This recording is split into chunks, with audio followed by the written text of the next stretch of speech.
everybody. Um, so this is just, it's a short chunk of slides from module, what the heck module are we even on? Module 6. And these are new slides, so they don't exist in the slides that are out on YouTube previously. These were historically things I would always do on the whiteboard. So I wanted to just kind of go through them. I think the slides themselves are self-explanatory. And anyway, and apologies for not getting these up sooner. A bunch of dynamics, but and I'll send out an announcement to the class about it. But so here's the basic idea, and we talk about this part, the fact that there is an address, there's address space, and there's addressability, and the downside is that these names are so similar that they just you have to tease apart what is different about each one. So an address is simply the number that associates with a particular location in memory, right? What do we actually say? Yeah. And you can also view it as a bit pattern.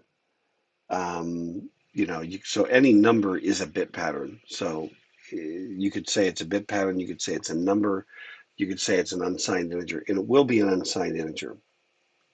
There's no concept of a negative memory location. You can go forward and backward in memory. You can alter a pointer by a positive or a negative amount, but there's no such thing as a negative address, if that makes sense.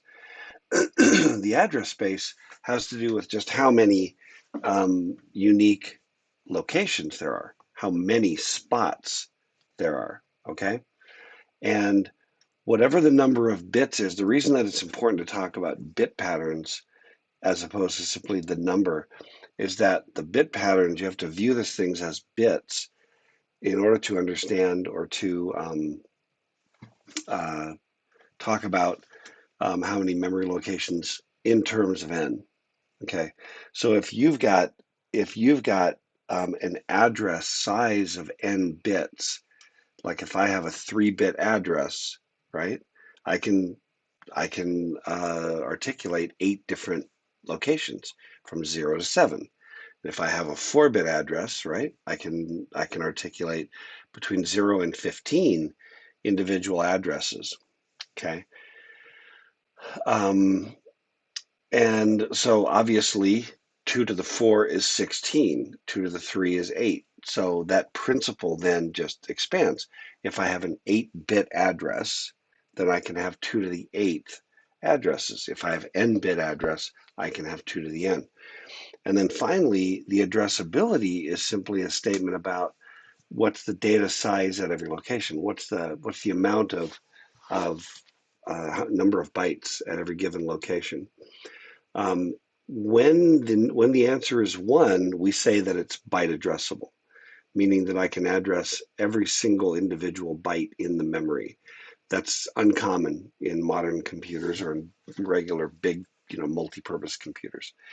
It's still not uncommon in tiny little computers. And then when it's not byte addressable, we say that it's word addressable, which means it's some number of bytes, usually a power of 2. 2 bytes, 4 bytes, 6, 8, well, 2, 4, 8. Typically, it's going to follow that.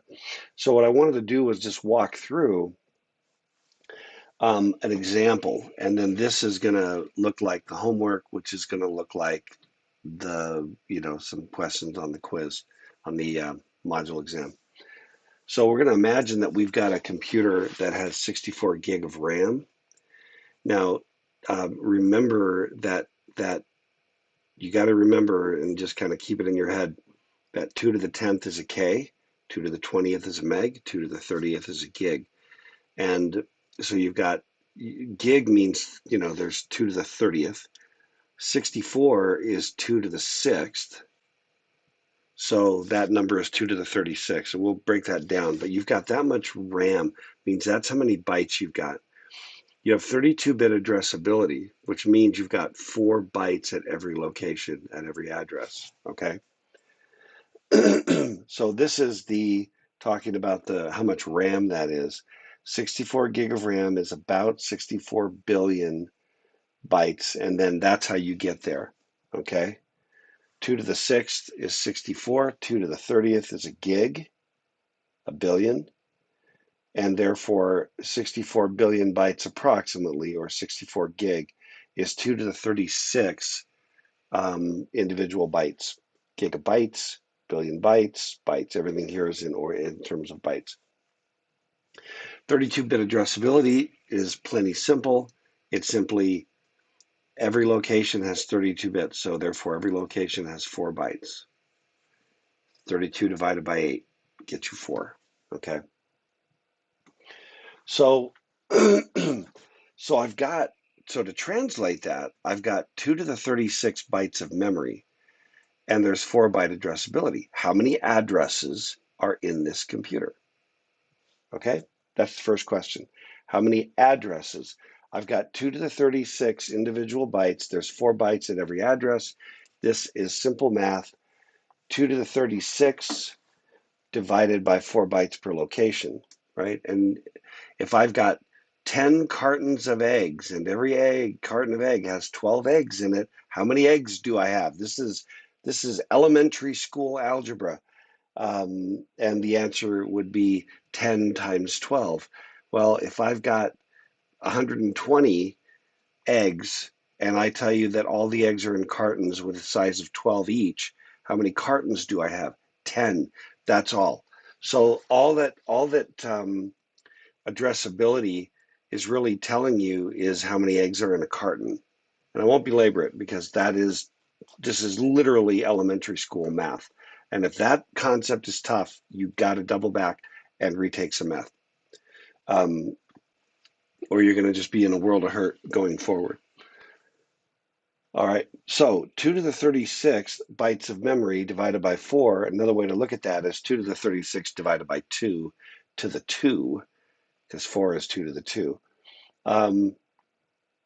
And again, this is algebra, but if I've got 2 to the 36 divided by 2 to the 2, I can subtract in the exponents as long as the bases are the same. 2 to the 36 minus 2, that's 2 to the 34 memory addresses in this computer. That's the answer to that question. How many memory addresses? You know how many total bytes. You know how many bytes are in every location. It's a simple division. Okay, next one. Same thing. I got the same. The first line here on every one of these is just a reminder setup. Okay, just a reminder. 2 to the 36 bytes of memory, 4-byte addressability. Okay, how many bytes are stored at each address in memory? How many bytes are stored at each address in memory? That, my friends, is just the definition of addressability. It's 4. 4-byte addressability means that there's 4 bytes in every address. That's the answer. Okay, that's easy. Very easy. Next one. How many bits are in the computer's MAR? Now, we talked briefly about this, and we're going to hit this in greater detail in the next module. But the MAR is the memory address register. And the memory address register is a location in memory near main memory. And what we do when we're reading and writing to memory is we have to put a value into the MAR in order to either to write to memory or to read from memory. We have to put a value into MAR. And it's basically just going to be one of the addresses. Well, so I've got 2 to the 36 bytes. Let's go to the next one.